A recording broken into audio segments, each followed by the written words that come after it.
Hi, I'm Joe Harris. I'm teaching the course on writing about ourselves and others, and this seminar will not involve math either.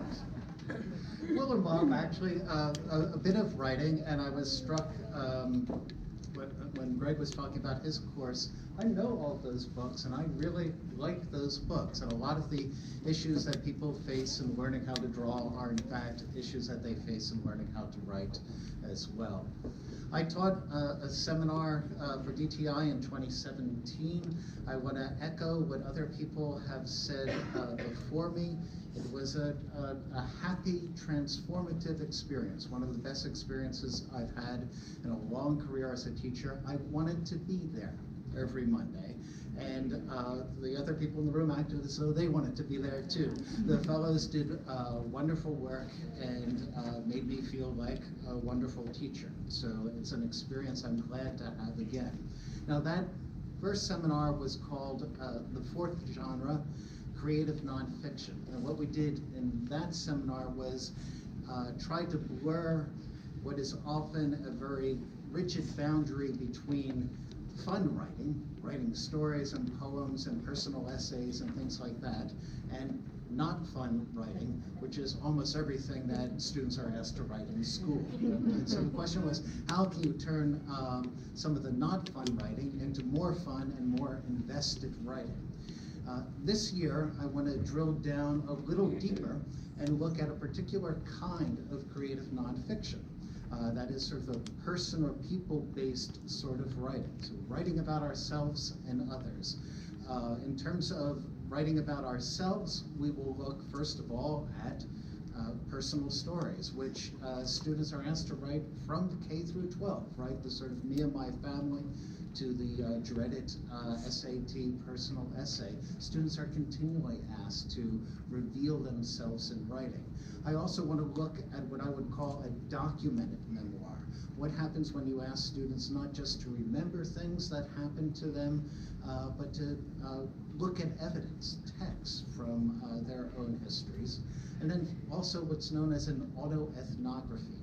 That is when a person or a writer writes on behalf of an entire group or an entire culture, tries to represent not who they are as an individual, but who they are as part of a community. That's writing about ourselves. Writing about others will roughly fall into either profiles, that is stories about other people, and I was thinking earlier this evening that could actually, well, first of all, it can be stories about people that you've read about. This can draw on library research or watching movies or videos, but it can also be stories about people you've gone and spoken to. It might also be stories about people who are not necessarily human. I can imagine animal profiles that might actually be pretty interesting. So I think this doesn't have to be a humanities-based course alone. I would also like to look at question and answer interviews and try to see what's involved in actually going off and talking to somebody and trying to get them to say interesting things in response. And when we get to that point in the seminar, I want to think a little bit about different media to see what happens when we ask students to do podcasts as well as simply to write and to work with sound as well as writing. The one thing that I was disappointed in 2017, the fellows all did wonderful work, even though they were being taught by a rookie. But I felt as though I wasn't able to offer them many examples of the kinds of work I'd hoped that people would be doing.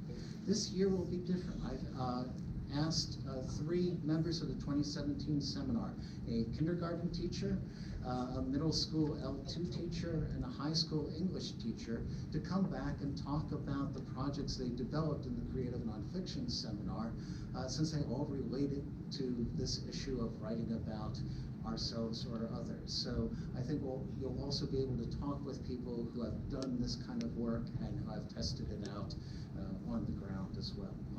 I'm looking forward to just another fun seminar. I'm really eager to return, to get to work.